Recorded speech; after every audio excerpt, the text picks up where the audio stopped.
Professor Chuan Mao, has kindly asked me to talk about Chinese regional culture and translation, particularly Jingchu culture, in which I am by no means an expert. So all I can do is talk about the problem of regionality with respect to translation in general, without assuming the specificity of the Chinese case. Now, this is a problem for translation for me personally on three different levels or three different cultures with which I have been interacting in recent years. The first is Catalan culture within Hispanic cultures. The second is Australian First Nations cultures, Aboriginal and Torres Strait Islanders, and then Chinese regional cultures. So let me just try a few comments on each of those. With respect to the problem of mainstream translation theory that says, oh, culture one, culture two, source culture, target culture, source language, target language, source reader, target reader, as if there were only two sides involved in any of those operations. Now, here we're particularly concerned with the sub-entities, if you like, on the start side, but it could also concern the regionality of the target side and indeed the regionality of the particular mediators, the translators. It matters who the translators are and where they're from. So I'm really arguing here for a more complex view of the translation process that certainly goes beyond those very simple models of which we're all well aware. Now, to give you a trivial example, I used to translate children's literature, but really little kiddies literature. And I would go from Catalan or Spanish into English, and I would have problems like the following. So this is from a real book. A little kid, perhaps 5, 6 years old, it's a picture book, right? Goes to the train station. I can see the main train station in Barcelona, so I know where this is. And he says, whoa, que guay. What a great place to play trains. And it's particularly funny in Spanish, at least, because this que guay is what kids say now in that part of the world. It's very regional, very embedded, very local, and makes a whole lot of sense. And I'm asking myself, how do I translate this locality of the expression into English? And I want to say, wow, this is really cool, but I don't know if kids say cool anymore. I didn't say that when I was a kid. I would be cool, blimey, wow, something like that. And I'm thinking, how can I get this English language universal kid that works for all these people, the potential readers? And of course I can't, because we don't know where this translation's going. It goes into English, fed into the international publication system for English, which has divided the world in half, and then it's sold to whoever buys it. And you can't tell. As a translator, I'm flying blind. I don't know where it's going. I have to use a bland, neutral option, at least in those translations, in the children's literature, which I regret very much. Now, I used to work for the president of Catalonia. It's a culture of perhaps 6 or 7 million speakers, a language of 6 or 7 million speakers. So in Chinese terms, that's your backyard, yeah? And I often had problems like this. How do I convey to the reader that this is not mainstream Spanish culture we're talking about? It's a regional culture within the Iberian Peninsula. And I would make explicit choices to use Catalan terms, put them in Catalan and explain them, even use the term national, making it clear that I'm referring to a stateless nation, and I would put that explicitly there.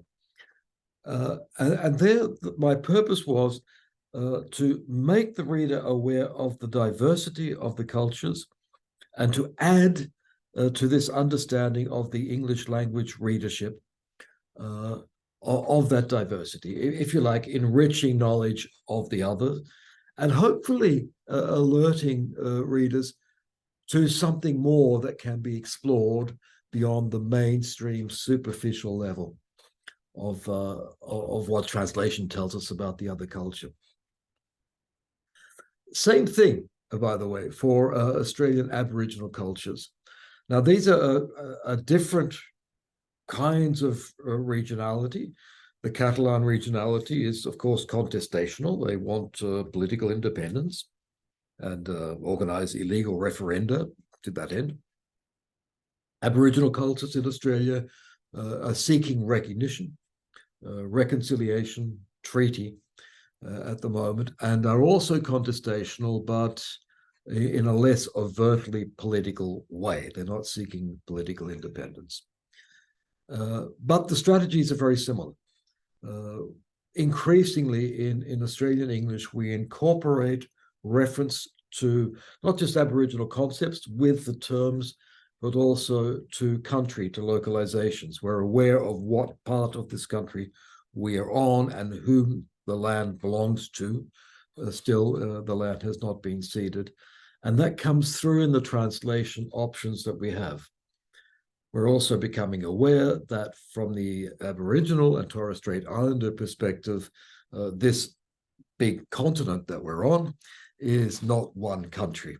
It's composed of many smaller countries and very local entities, which encourages us to think more clearly about our relationship with the ecological environment that we're in. And that's the most important part of knowledge, I think, that is brought across from that regionality into the mainstream English culture. The fact that we can learn not just the words, but also the thought of an intense, relational, caring attitude towards country, the environment that we're in. Now, when I go across to Chinese cultures, for a foreigner, what we see in the Jingchu culture is obviously great age, great depth, a history of discoveries. Centrality is important, the central role in political development, the development of an identity that is core to this wider Chinese identity. And we can see that and understand very clearly Xi Jinping's call for development of regional cultures as part of cultural self-confidence, going out into the world, overcoming a felt inferiority with respect to other cultures. And this is essentially the same for the Catalan case I've mentioned and for the Aboriginal case. We see this here with this political import. And it's important to do that and to bring that across into any translations into mainstream languages as well, using strategies of names and explanations, enlightening the reader.